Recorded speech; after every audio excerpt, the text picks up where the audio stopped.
by putting the thread on the spool and putting the lock in place. Then we follow the numbers.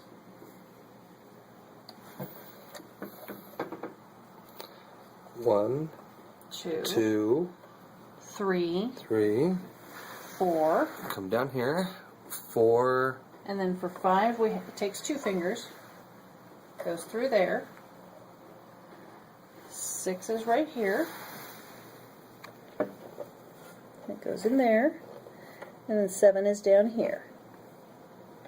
From there, all we have to do is thread the needle, which is difficult when you're old and blind. But regardless, doable. Okay.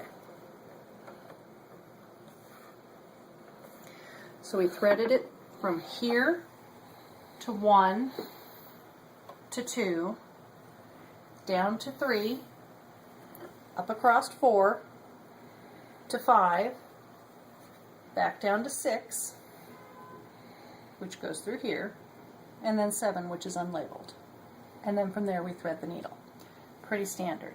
To get the bobbin in, first we need into the bobbin compartment.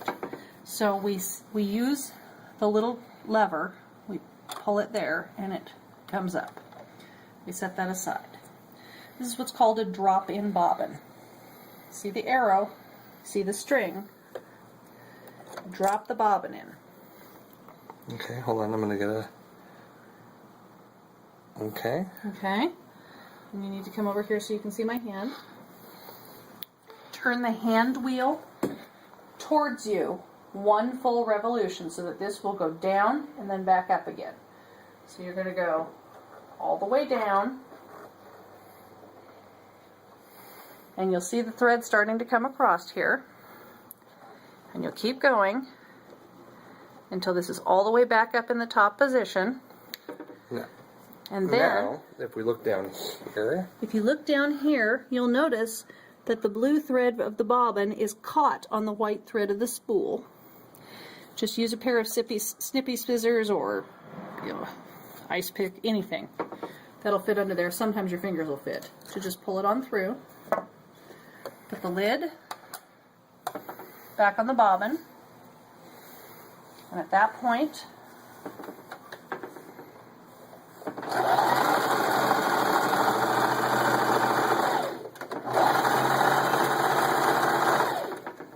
you can sew.